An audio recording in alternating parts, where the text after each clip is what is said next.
Assalamu alaikum students. Es karo start आज trigonometry hun tzoorim lecture. Padimen tren lecture mans करेस question 5 complete be kor introduction is complete trigonometry hun. Why choice karun question number 6 complete. Question number 6 क्या वनन? Question number 6 वनन दपन अगर हसा angle A तो angle B छ z acute angle. कथ तथ right angle triangles तथ right angle triangles यथ नाव छु ए बी सी मगर अख छु ये एंगल ए तो एंगल बी छु अख acute angle such that cos of angle A छु बराबर cos of angle be you छ गिवन दित छा अस क्या छु मालूम करन दबन तोय करियो मालूम कि एंगल ए छु बराबर angle B S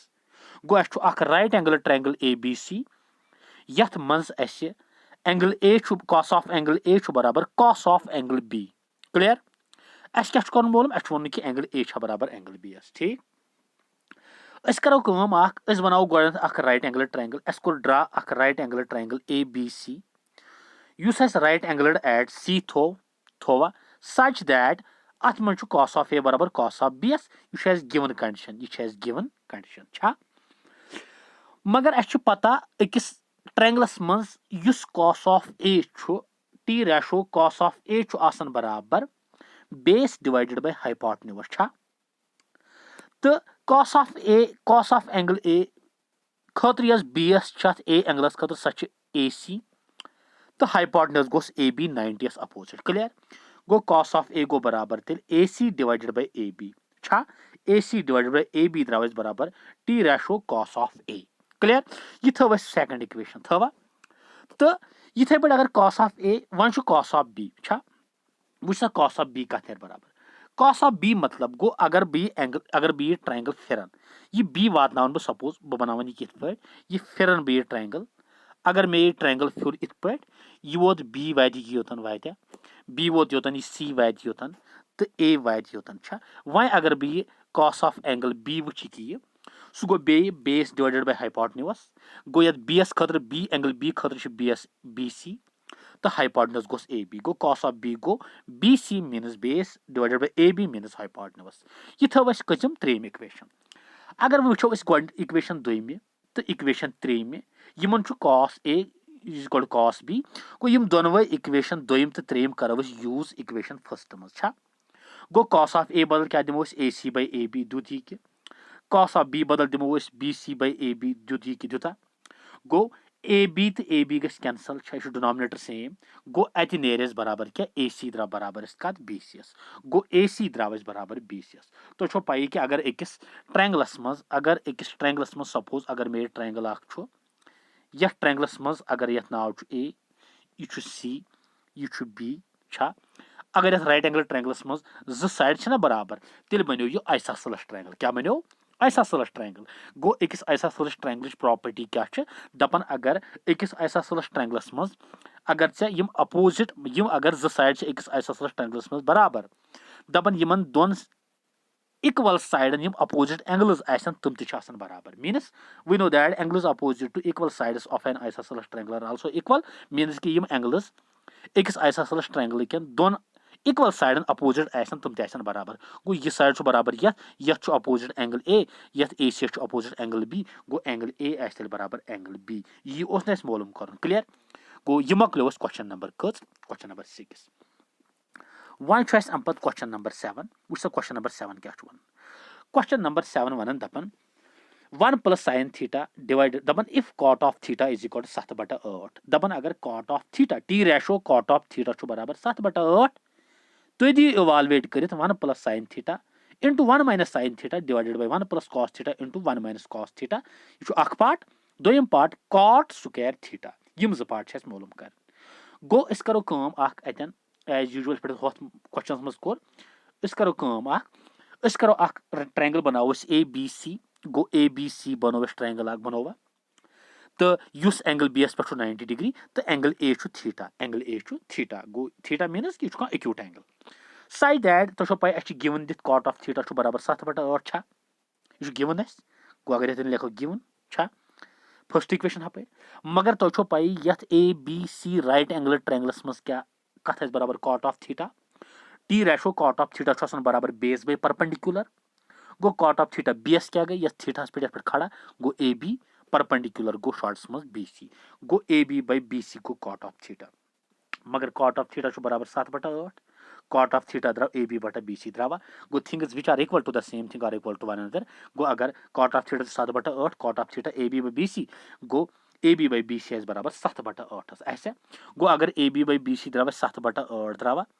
A B by B C द्राव 7/8 गो A B by B C नेर बराबर 7 के बटा 8 के मे कोर के मल्टीपल डिवाइड तिकाज के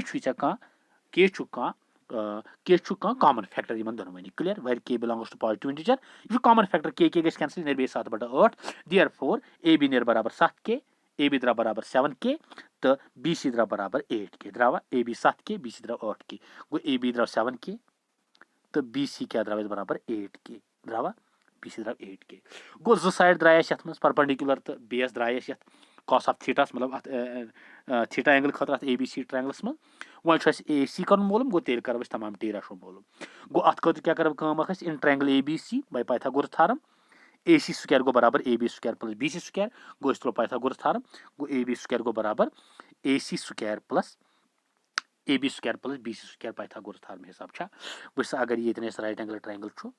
गो यह ए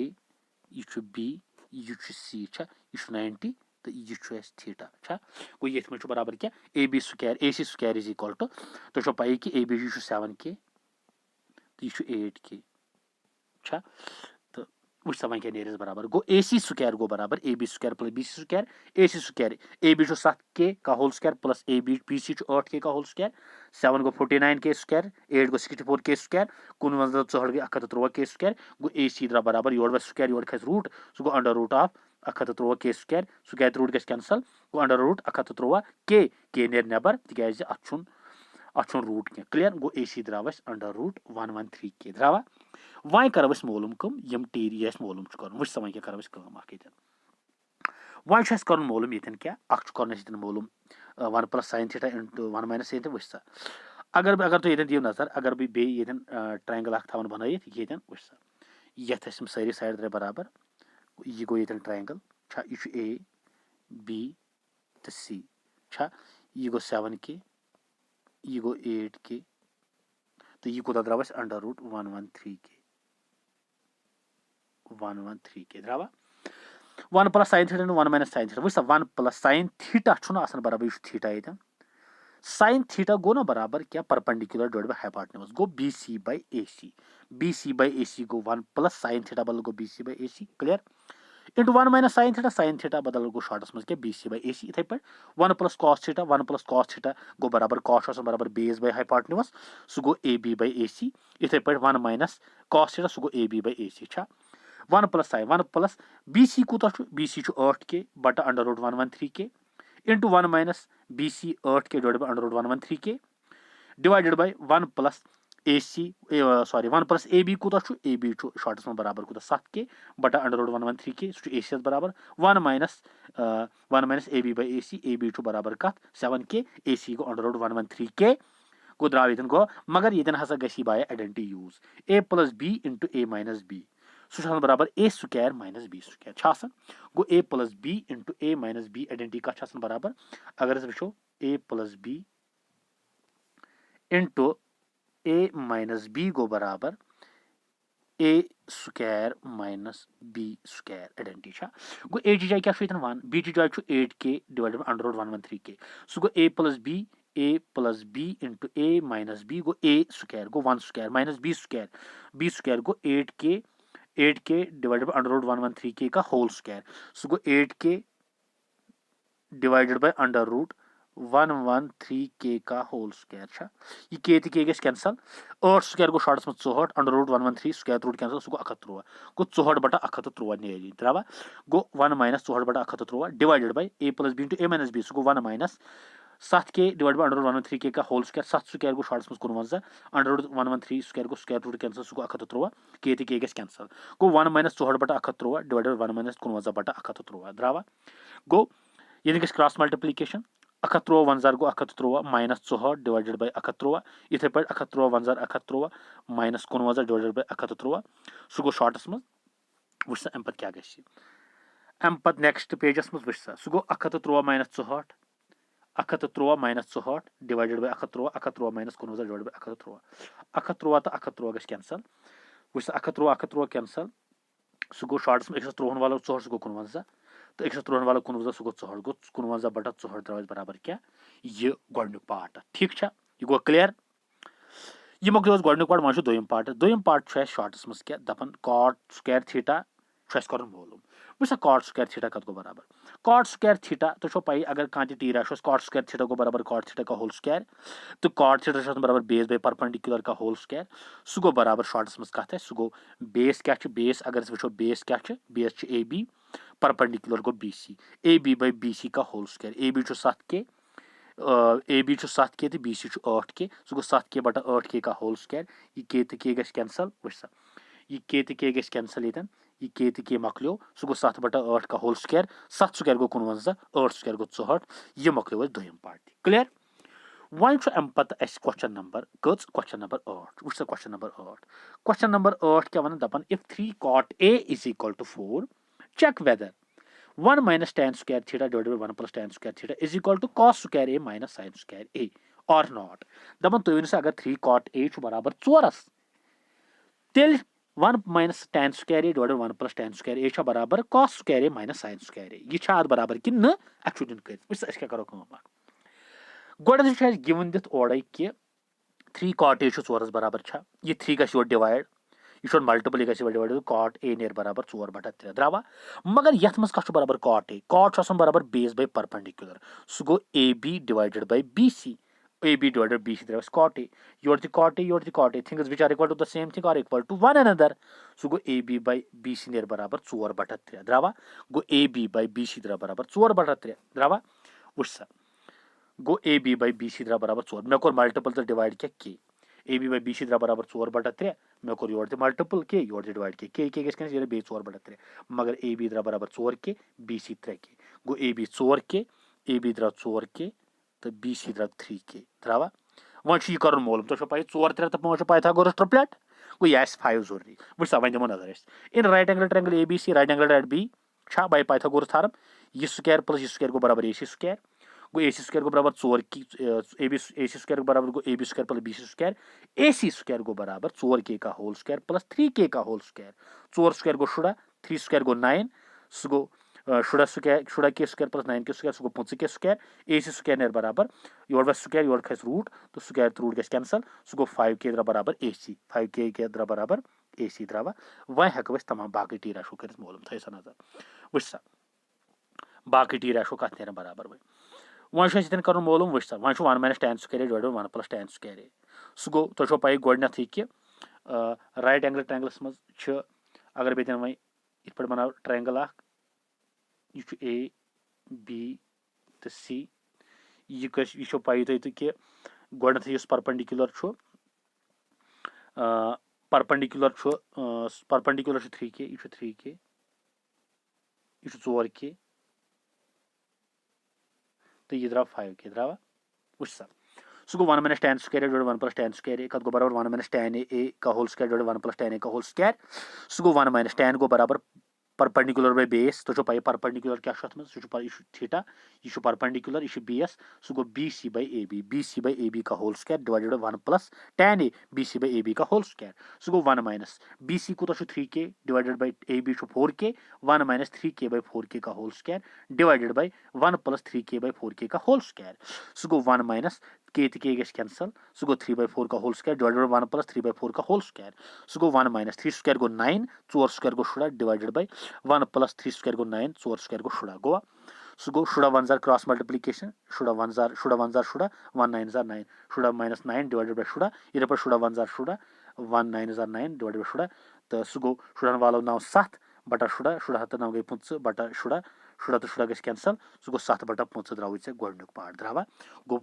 7 बटा 5 द्राव गोडनुक 1 minus tan square A divided 1 plus tan square ए का बराबर 7 बटा 5 का बराबर